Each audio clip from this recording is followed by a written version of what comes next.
AMC MCQ exam expenses. तो AMC MCQ exam expenses are like के number 1 AMC MCQ exam में MCQ exam होगा।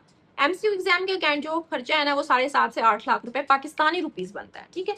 उसमें क्या क्या हो सकता है, उसमें पहले आपने माइंड की प्रोफाइल बनाई, उसके बाद आपने नोटरी वेरिफिकेशन कराई, डिग्री वेरिफिकेशन सारी की सारी कराई, उसके बाद आपने एपिक, आपको एपिक नंबर मिल जाएगा। उसके बाद आपने एमसी पोर्टफोलियो पे अकाउंट बनाया, उसके बाद आपने एमसी MCQ एग्जाम की फीस दी। तो it's round about 7.5 to 8 lakhs for this. Pakistan में सेंटर है तो अब हम बाहर नहीं जाते, खर्चा वो बच गया थोड़ा सा। एग्जाम हो गया, उसके बाद आपने जॉब अप्लाई करने के लिए आपको आइल्स देना पड़ेगा, पीटी या ओईटी आप जो डिसाइड करो। ओईटी में खासे 1,20,000 तक होता है, आइल्स 50,000 तक हो जाता है, और पीटी जो है वो 67,000 में हो जाता है। इसके अलावा 4,000 की इसकी आती है सब्सक्रिप्शन, जो आप इसको क्वेश्चन बैंक मतलब प्रैक्टिस करने के लिए जो क्वेश्चंस होते हैं। तो around about 72,000 rupees and it's worth it. PT सबसे आसान है, अगर आप लोगों ने अभी तक कुछ नहीं किया तो मैं यही रिकमेंड करूंगी कि पीटी दे दो, बहुत ईजी है।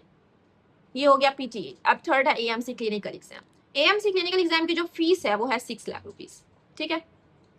इसके बाद जो एएमसी MCQ एग्जाम की तैयारी करने के लिए आप कोर्स लेते हो वो डॉक्टर आमिर का कोर्स होता है। इट्स राउंड अबाउट 6,30,000, ठीक है, टोटल कोर्स। ये दो चीजें हो गई। उसके बाद आपने यहाँ से ऑस्ट्रेलिया जाना है, ऑस्ट्रेलिया से वापस पाकिस्तान आना है, तो इट्स 5,50,000। ये मैंने अभी booking.com पे बैठ के सारा खर्चा निकाला है, तो 550 तक आपकी टिकट्स आ गई, ठीक है। वीजा अप्लाई करने के लिए, बायोमेट्रिक्स के लिए इट्स 80,000 तक वो खर्चा भी हो जाएगा आपका। उसके बाद आप वहाँ जाओगे, अगर मैंने मैथ लगाई है 25 डेज की, तो 25 डेज अगर आप वहाँ पे रहते हो एज अ वुमेन, आपको होता है कि थोड़ी सेफ स्पेस हो, अगर आपका वहाँ कोई जानने वाला नहीं है, आपने अकेले जाके रहना है, तो आपको एटलीस्ट वहाँ पे 5 लाख का बजट जहन में रखना चाहिए। मेल्स के लिए यह है कि उनको 2-2.5 लाख में अच्छा वाला अपार्टमेंट मिल जाएगा, क्योंकि वो मेल्स हैं तो वो किसी डॉर्मेट्री में या कहीं इजीली सर्वाइव कर सकते हैं, ठीक है। उसके बाद फूड का खर्चा और उबर वगैरह का खर्चा, अगर आपने डॉक्टर आमिर की वर्कशॉप लेने जानी है, फिजिकल वर्कशॉप 3 डेज की, वो भी होगी।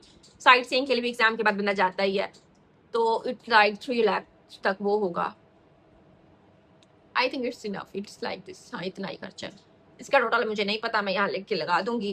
मेरे ख्याल से 25 लाख रुपए तक बनता है ये, 25 लाख रुपीज तक ये सारा कुछ हो गया। और इज इट वर्थ इट कि आप इतना सारा खर्चा करो? तो मसला यह है, पाकिस्तान में रह नहीं सकते, you can't stay in Pakistan. यहाँ पे जो आजकल के हालात हैं उसके हिसाब से तो डॉक्टर्स की कोई इज्जत नहीं है। तो अगर हाँ, अगर आपके पास बजट है, आप अफोर्ड कर सकते हो, तो go for this. It is at least right now it's not very saturated. Australia बहुत बड़ा है, बहुत बड़ा है, तो कहीं ना कहीं नौकरी मिल ही जाएगी। Okay, best of luck guys.